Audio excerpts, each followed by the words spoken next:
پہلو مجالس کیوں فرمایا؟ حتیٰ کہ اس حد تک چند چیزاں دے بارے ہی فرمایا جنہاں دا ویکھنا عبادت، ماں باپ دا چہرہ ویکھنا عبادت، عالم دا چہرہ ویکھنا عبادت، حتیٰ کہ فرمایا کعبہ دی طرف ویکھنا عبادت، میرے بھائی علی دا چہرہ ویکھنا عبادت، اور فرمایا قرآن دے حروف نو ویکھنا عبادت۔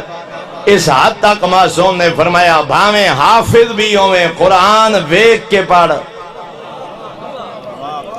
ایک صحابی پوچھے چھے میں آقا کو غالباً اسحاق ابن عمار، مولا میں حافظ ہاں قرآن زبانی پڑھدا، فرمایا بھاویں حافظ ہیں ویکھ کے پڑھیا کر، قرآن زبانی یاد ہوئے قرآن ویکھ کے پڑھ۔ مولا کیوں؟ فرمایا جدہ ویکھ کے قرآن پڑھ سے اللہ دورہ اجر عطا کرے سی، ایک پڑھن دا ثواب دوجا ویکھن دا ثواب۔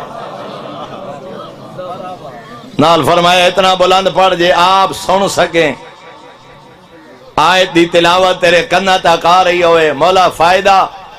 فرمایا جدہ اس رنگ اج پڑھ سے ویک کے پڑھ سے تے اتنا پڑھ سے جو آپ سندہ پہ ہوئے، فرمایا اللہ ترائے اجر عطا کرے سی، پڑھن دا ثواب، ویکھن دا ثواب، سنن دا ثواب۔